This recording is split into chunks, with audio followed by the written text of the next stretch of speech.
نحمدہ ونصلی علی رسولہ الکریم اما بعد۔ رمضان المبارک انتہائی قریب ہے اور اس مبارک مہینے کے آتے ہی بہت سے مسائل ہماری طرف متوجہ ہوتے ہیں۔ شادی شدہ مرد عورت کے لیے جنابت کے مسائل کا جاننا بہت اہم اور ضروری ہے، بلکہ عبادت سے کم نہیں۔ رمضان المبارک کی راتوں میں جب میاں بیوی ہم بستری کرتے ہیں اور بیوی کی آنکھ یا کسی کی بھی آنکھ ایسے وقت میں کھلے کہ سحری کا وقت ختم ہونے کے قریب ہے، تو بیوی سب سے پہلے اپنے شوہر کو جگا لے کہ آپ غسل کر لیں اور خود ہاتھ دھو کر کلی کر کے سحری بنانے میں مشغول ہو جائے۔ سحری بنانے کے بعد دیکھ لے اگر وقت بچتا ہے تو پہلے خود بھی غسل کر لے، اگر وقت نہیں بچتا تو بغیر غسل کیے شوہر کے ساتھ مل کے سحری کر لے۔ پھر اس کے بعد نماز کا وقت ختم ہونے سے پہلے اس طرح غسل کر لے جس طریقے سے میں اب آپ کو بتانے لگا ہوں کہ پہلے دونوں ہاتھ گھٹنوں تک دھو لے، پھر اپنے جسم سے جتنی ناپاکی اور نجاست لگی ہوئی ہے اس کو دھو لے اور پھر نماز کے وضو کی طرح وضو کر لے۔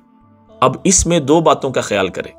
کہ جب کلی کر رہی ہے تو پانی کو اپنے حلق سے نیچے نہ جانے دے، اور اسی طرح پانی کو اپنے ناک سے اوپر نہ کھینچے کہ پانی جو ہے اوپر چڑھ جائے، بلکہ انگلی کی مدد سے انگلی کو تر کر کے اپنے ناک کے اندر نرم ہڈی تک بھی پانی پہنچا لے، اور پھر اپنے جسم پر اس طریقے سے پانی بہائے کہ ایک بال برابر بھی جگہ خشک نہ رہے۔ ایک مرتبہ اس طرح پانی بہانا یہ فرض ہے اور 3 مرتبہ پانی بہانا یہ سنت ہے۔ اور اگر کسی کی آنکھ ایسے وقت میں کھلی کہ سحری کا وقت بھی گزر گیا اور نماز کا وقت بھی گزر گیا تو سب سے پہلے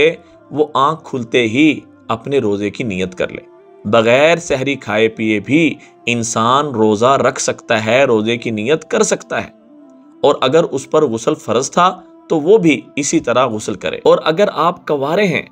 اور آپ کی آنکھ ایسی حالت میں کھلی کہ آپ پر غسل واجب ہو چکا تھا تو آپ بھی غسل اسی طریقے سے کریں گے اور روزے کی نیت بھی اسی طریقے سے کریں گے، اور جو نماز قضا ہوئی ہے اس کو لٹائیں گے بھی اور اللہ سے معافی بھی مانگیں گے، اور اس ترتیب کو جاری نہیں رکھیں گے کہ جب بھی آپ پر غسل فرض ہو جائے تو آپ اس کو دیر کریں، بلکہ کوشش کرنی ہے کہ جلدی ہم جو ہے نا غسل کو کر لیں، تاکہ اللہ کا اتنا بڑا حکم نماز اور روزہ پاکی کی حالت میں رکھا جائے۔ اور سحری کھانا سنت ہے، لوگ اس کو فرض سمجھتے ہیں کہ جس نے سحری نہیں کھائی اس کا روزہ ہی نہیں ہوتا، تو یہ ایک غلط ذہن ہے، بے بنیاد بات ہے۔ اس بات کو ہمیں اپنے گھر سے اپنے ذہنوں سے ختم کرنا چاہیے۔ دعاؤں میں یاد رکھیں، صدقہ جاریہ سمجھ کے شیئر کریں۔ السلام علیکم ورحمۃ اللہ وبرکاتہ۔